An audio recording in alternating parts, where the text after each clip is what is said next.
मैं शक्ति रानी शर्मा, जो हरियाणा विधानसभा के लिए सदस्य निर्वाचित हुई हूँ, ईश्वर की शपथ लेती हूँ। जो आशीर्वाद के साथ, मेरे बड़े बुजुर्गों को मेरी मातृशक्ति के आशीर्वाद के साथ, मेरे भाई बहनों के प्रेम प्यार और मेहनत के साथ मैं आज चुन के आया। दोस्तों, हरियाणा में आज 15वीं विधानसभा का आगाज हो गया। सीएम नायब सिंह सैनी से लेकर अनिल विज और बड़े बड़े नेताओं ने विधायक पद की शपथ ली। लेकिन जो सबसे ज्यादा चौंकाने वाले विधायक थे वो थे राज्य के युवा। इस बार हरियाणा विधानसभा में 12 उम्मीदवार ऐसे हैं जो युवा हैं, जिनकी उम्र 40 साल से कम है। मैं जल्दी से फटाफट से उनके नाम पढ़कर सुना देती हूँ, फिर विस्तार से उनका प्रोफाइल क्या है और किस पार्टी से संबंध रखते हैं ये जानेंगे। सबसे पहले तो नाम आता है विनेश फोगाट, जो काफ़ी चर्चा में रही। पेरिस ओलंपिक के बाद से जब डिस्क्वालीफाई हो गई थी, लगातार कांग्रेस उनके संपर्क में थी और यही नतीजा हुआ। दीपेंद्र हुड्डा के समर्थन के बाद जुलाना से विनेश फोगाट ने चुनाव लड़ा और काफ़ी अच्छे मार्जिन से विनेश फोगाट जीती भी। वहाँ पर वो जुलाना की बेटी कविता दलाल के अपोजिट में खड़ी थी। इसके अलावा आदित्य सुरजेवाला हैं, कांग्रेस से जीते हैं। ये रणदीप सुरजेवाला के बेटे हैं, 25 साल इनकी उम्र है, काफ़ी कम उम्र में ये चुनाव जीत चुके हैं। ये काफ़ी, अब आगे देखते हैं किस तरह का काम करेंगे। इसके अलावा गौरव गौतम है, वो बीजेपी से हैं, इन्होंने पलवल से चुनाव जीता है। इसके अलावा अर्जुन चौटाला हैं, इन्होंने इनेलो से चुनाव लड़ा, रनिया से चुनाव लड़ते हैं, यहाँ से चुनाव जीता है। इसके अलावा विकास सहारण है, जस्सी पेटवाड़ हैं, गोकुल सेतिया है, निखिल मदान है, सोनीपत शहर से चुनाव जीता है। पवन खरखोदा है, ये भी बीजेपी से खरखोदा से चुनाव जीता है। इसके अलावा देवेंद्र हंस कांग्रेस से, रेणु पाला कांग्रेस और पूजा चौधरी भी कांग्रेस हैं। अब ज़रा इनके प्रोफाइल को पढ़ लेते हैं। सबसे पहले हम बात करेंगे विनेश फोगाट। विनेश फोगाट की उम्र दोस्तों केवल 30 साल है और 30 साल की उम्र में एक एथलीट के बाद अब उन्होंने उनके मुताबिक उन्होंने संन्यास ले लिया। अब वो शायद कभी रिंग में नहीं दिखेगी, क्योंकि 100 से 150 ग्राम उनका वजन ज़्यादा हो गया था। उसके बाद वो पेरिस ओलंपिक से डिस्क्वालीफाई हो गई थी। काफ़ी उनका दिल टूटा था, नाराज़ थी। इससे पहले ब्रिजभूषण के खिलाफ जो आंदोलन चल रहा था, रेसलर प्रोटेस्ट में वो अहम हिस्सा रही थी, साक्षी मलिक और बजरंग पूनिया के साथ। और कांग्रेस का हमेशा से समर्थन था। दीपेंद्र हुड्डा लगातार एयरपोर्ट से स्वागत से लेकर और गाँव में रैलियों तक, जनसभाओं तक हर जगह उनका साथ दे, तो काफ़ी जुड़ाव हुआ। और जुलाना के लोगों ने वहाँ की बेटी की बजाय बहू को जिताया और काफ़ी अच्छे मार्जिन से वो जीती थी। विनेश फोगाट एक बड़ा नाम है कांग्रेस में जीतने वालों में। तो विनेश फोगाट की अगर हम बात करें, विनेश फोगाट 30 साल की हैं, उनका प्रोफाइल सब जानते हैं और जाना पहचाना नाम है, न सिर्फ देश में, न सिर्फ हरियाणा में, बल्कि विदेशों में जानी जाती है। इसके बाद हम आ जाते हैं आदित्य सुरजेवाला पर। आदित्य सुरजेवाला रणदीप सुरजेवाला के बेटे हैं, महज 25 साल इनकी उम्र है, कैथल से चुनाव जीते हैं। इन्होंने 8,124 वोटों से जीते हैं। कुल वोट इन्हें मिले थे 83,744 इन्हें मत मिले थे। और राज्यसभा, उनके पिताजी राज्यसभा सांसद हैं और कांग्रेस के वरिष्ठ नेता भी रहे हैं। और आप लोगों को याद होगा कि कैसे जो एसआर के गुट था, यानी सैलजा, रणदीप सुरजेवाला और किरण जो गुट है हरियाणा में, उसमें ये काफ़ी ज़्यादा इन्वॉल्व थे। उसके बाद किरण चौधरी के इस्तीफे के बाद से सिर्फ सैलजा और रणदीप रह गए थे। ये भी महत्वाकांक्षी थे, इन्होंने भी महत्वाकांक्षा जताई थी कि मैं भी हरियाणा का मुख्यमंत्री बनना चाहता हूँ, लेकिन शायद आलाकमान को ये मंजूर नहीं था। और इसके साथ ही हुड्डा को ज़्यादा सुना जा रहा था, भूपेंद्र हुड्डा को ज़्यादा सुना गया। उनके मुताबिक ही कैंडिडेट्स के टिकट बांटे गए और उन्हीं के मुताबिक सारी रणनीति हरियाणा चुनाव को लेकर बनाई गई थी। क्योंकि लोकसभा चुनाव में बहुत अच्छा प्रदर्शन कांग्रेस की तरफ से किया गया था, 50-50 का रेशियो रहा था। 5 लोकसभा की 10 सीटों में से 5 सीटें कांग्रेस के खाते में रही थी और 5 सीटें भाजपा के खाते में रही थी। यही नतीजा था कि हाई कमान ने, आला कमान ने भूपेंद्र हुड्डा को ही पूरी जिम्मेदारी सौंप दी थी।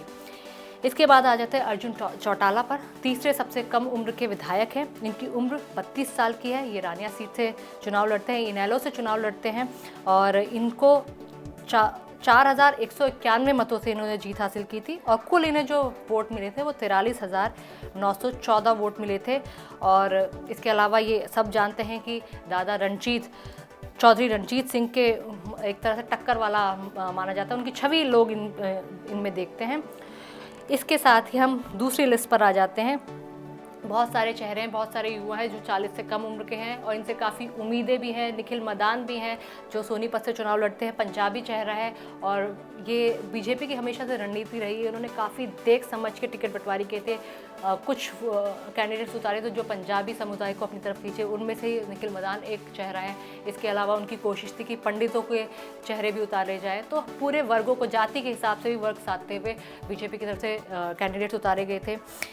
तो काफ़ी देख समझ के एनालिसिस के साथ बीजेपी ने अपनी तरफ से टिकट, कांग्रेस ने भी अपनी तरफ से जो उम्मीदवार उतारे थे, उसके साथ ही साथ मैं आपको ये बता दूं कि कैसे पूरे एनालिसिस स्ट्रैटेजी के बाद, रणनीति के बाद, और हम सब जानते हैं अमित शाह जैसा रणनीतिकार कोई नहीं हो सकता, लेकिन यहाँ पर जो बीजेपी के पुराने नेता हैं, जो नेता हरियाणा में एक बहुत बड़ी पकड़ रखते हैं, क्योंकि ये पहली बार हुआ है बंसीलाल के बाद जब भाजपा ने तीसरी बार लगातार हैट्रिक हरियाणा में मारी है और हर कोई चौंक गया था जब पूरे राज्य में एंटी इनकम्बेंसी बिल थी, एक तरह से लहर चल रही थी कांग्रेस को लेकर, हुड्डा को लेकर।